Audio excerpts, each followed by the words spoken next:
বেঁচে যে আছি এটাই আশ্চর্য ব্যাপার।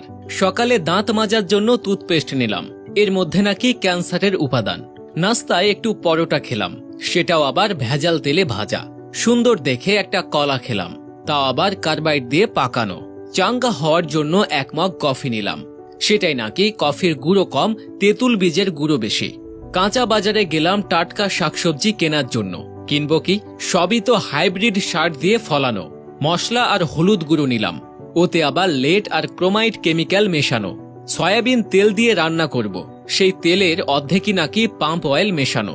মাছ মুরগি খাবো, কিন্তু সেগুলোকে ভেজাল পোল্ট্রি ফিড খাইয়ে বড় করা হয়। গরমের দিনে একটু তরমুজ খেতে মন চাইল, সেটা নাকি পটাশিয়াম পার ম্যাঙ্গানেট দিয়ে লাল করা। বাচ্চাকে আমলিচু খাওয়াবেন, ওগুলোও তো আবার ফরমালিন দেয়া। একটু মিষ্টি খেতে মন চাইল, জিলাপি নিলাম, সেটা নাকি পোড়া মবিল দিয়ে মচমচে করা। ইফতারে গলা ভেজাতে শরবত খাবো, তাতে মেশানো হচ্ছে ক্ষতিকর রং আর কেমিক্যাল। খেজুর কিনলাম চড়া দাম দিয়ে, ধরিয়ে দিল 3 নম্বরই খেজুর। ইফতারে মজা করে মুড়ি মাখানো খাবো, সেই মুড়ি ইউরিয়া দিয়ে ফোলানো। সরিষার তেল দিয়ে মাখিয়ে খাবো ভেবেছিলাম, সেই তেলেও তো ভেজাল। সুন্দর দেখে বড় বড় পেঁয়াজও কিনেছিলাম, খেয়ে মনে হলো বড়া খাচ্ছি। আলুর চপে আলুর নাম গন্ধ নেই, বেগুনিতে বেগুন খুঁজে পেলাম না। সবজির চপ মুখে দিয়ে মনে হলো খড়কুটো চিবাচ্ছি। প্রোটিনের জন্য গরম দুধ খাওয়া দরকার, কিন্তু গাভীর পিটুইটার গ্রন্থিতে ইনজেকশন দিয়ে নাকি অতিরিক্ত দুধ দোয়ানো হয়, তারপর আবার মেশানো হয় 1 বালতি পানি। এত ভেজাল খাবার পর 2-1টা ওষুধ না খেলে তো শরীর টিকবে না। কিন্তু ওষুধ যে খাবো, বেশিরভাগই ওষুধ খেলেই হয় সাইড ইফেক্ট, বাকিগুলো আবার শরীরে কাজই করে না। ওষুধ খাচ্ছি নাকি স্বাদবিহীন কাশির ট্যাবলেট খাচ্ছি, সেটাও একটা সন্দেহ। ভেজাল দিয়ে পেট ভরিয়ে বসে বসে ভাবছি এ পর্যন্ত বেঁচে আছি কিভাবে।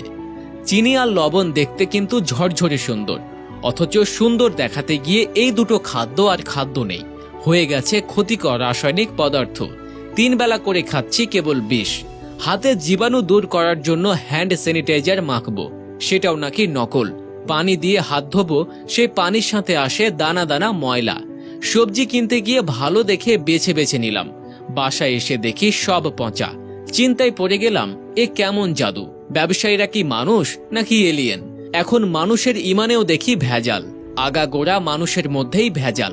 দুর্নীতির মধ্যে দুর্নীতি, তার মধ্যে আবার দুর্নীতি। ভেজাল আর দুর্নীতি মিলেমিশে জগা খিচুড়ি হয়ে গেছে, তার মধ্যে পড়ে গেছি আমরা। নিজের মনেই প্রশ্ন করলাম, আমরা কি আদৌ বেঁচে আছি নাকি ভূত হয়ে ঘুরে বেড়াচ্ছি? বেশি ভাবতে হলো না, কারণ উত্তরটা পেলাম সাথে সাথেই। যে পরিমাণ ফরমালিন খায় তাতে